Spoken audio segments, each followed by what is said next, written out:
everyone, it's Christina of CraftyPaws. I'm here to share with you guys another Copic hair coloring process video.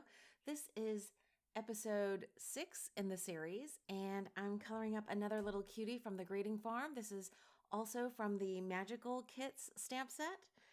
And I'm going to just try and do some plain pink hair. It sounds funny, plain and pink in the same breath for hair, but it's relatively simple. This would apply the same for any color of hair. So I'm just going to go through the process and try to walk you through my thought process as I go through it. So the first thing I'm going to do is I'm going to take my medium pink shade. This is an RV04, and I'm just going to mark in where I think the shadows are going to be. So I'm kind of following along the lines where the stamp image has lines to kind of give you a guide for where the shadows would likely fall. And you saw that in that little divot right there, I did a little flicking. So that hopefully will be the right place to put in a little shadow. Now, she's got these little hair towers. And so I'm going to turn her upside down so I can get my flicking motion away from me, which I find to be the easier way to go for these upper sections of these little hair segments. And I'm just trying to get the edges of each little segment. So see that little triangle? I'm going on the inside and on the outside. Same with this one. Same with this one.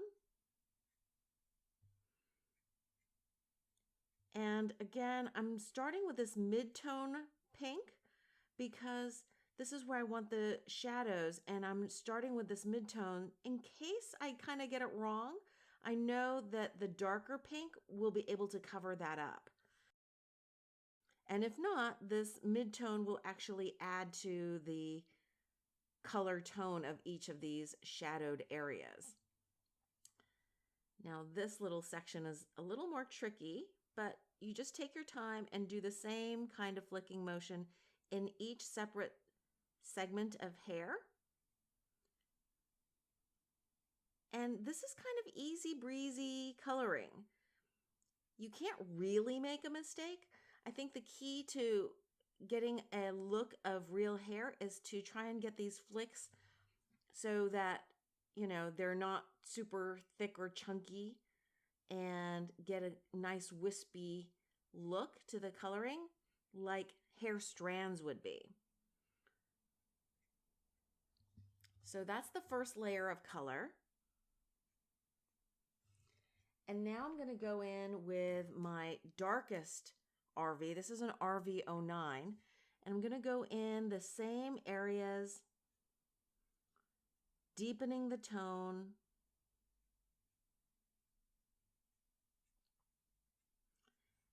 And as you can see, I had left spaces in between. So I want to not make this, you know, a solid block. I want these little flicks to show.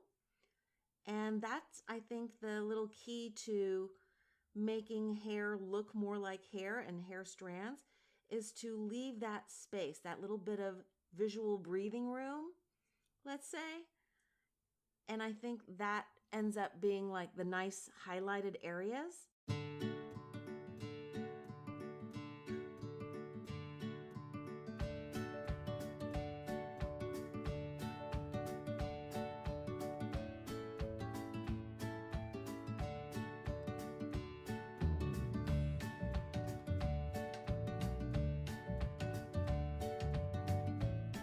I'm not trying to cover all of the medium tone that I laid down first.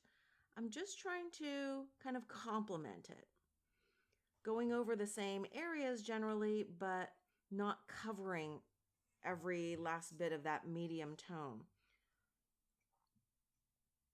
And I think that combination with the medium and the darker tone, leaving some of those medium areas uncolored, like that little strip there, will give nice highlights to the hair, or brightness, that real hair actually has.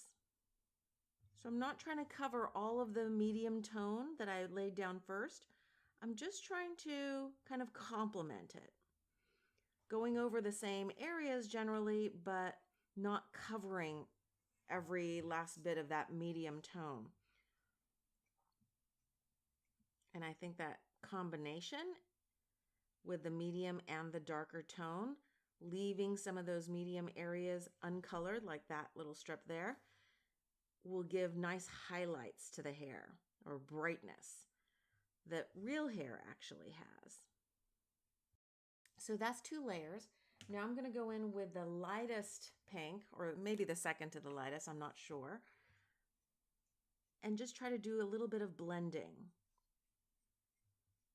I've still got lots of areas that are still white, the white of the paper, and I think just to try to keep this hair looking lighter and brighter, I tend to have a very heavy hand, but I think this way, if I leave some of the white areas, I can decide if I want to soften it with an even lighter pink. This is an RV02, and I think it bridges nicely the RV04 and the RV09. It kind of just bridges those 2 colors with the white that currently serves as like a highlight of each of these little segments. Now I'm going to go back in and reestablish the darkest tones. As you can see, it's kind of bleached out a little bit here with the lighter pinks being added after that dark shadow was put in.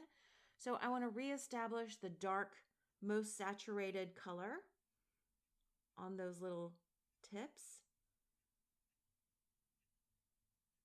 And I think this step is key to getting a bright, shiny looking head of hair, because it's that contrast. It's the contrast between the lightest colors and the darkest, richest, most saturated colors that I think gives that contrast is what gives the appearance of a brightness, a shininess to the hair. So I'm just going through, adding extra flick marks, making sure that the image is turned in the direction that makes my flick marks lighter as much as possible. I want the flicks to look as much like hair strands as possible. And I'm trying to cover up those areas, like I said, that have become desaturated. The lighter pink marker inks have stripped away some of the dark pigment from the darker areas because they were applied after the dark areas were colored in. So if you look right here, if you look right there, you can see how desaturated that's become. So I want to reestablish those deepest, darkest tones, get those pigments in nice and deep. Of course, as I've mentioned before, I tend to oversaturate, if anything, my images, but I don't mind. I like that rich, deep color in hair, especially. I'm just going through each little segment, taking my time, trying to add those light flick marks, trying not to forget areas and to fill in where I think the shadows would be so that it makes the highlighted areas pop even more. Now this is the mid-tone pink and kind of blending, connecting those areas that go from the darkest to the lightest. I didn't want this to be super harsh in the lightest areas, so I'm trying to soften those white areas with this medium pink, but again, trying to keep as light a touch as possible. Sorry, my camera keeps focusing on my hand because I'm over that middle area. But hopefully you'll be able to see what I'm doing, which is just going back and forth, adding the light flicks to get that hair texture in as much as possible, while still trying to retain the flicks from the darker areas as well.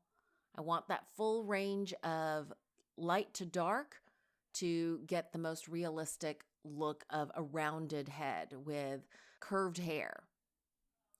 And that's it. That's the coloring process. I hope you enjoyed this process video. If you did, please give it a thumbs up. Thanks so much for watching. I hope you guys are having a wonderful crafty day.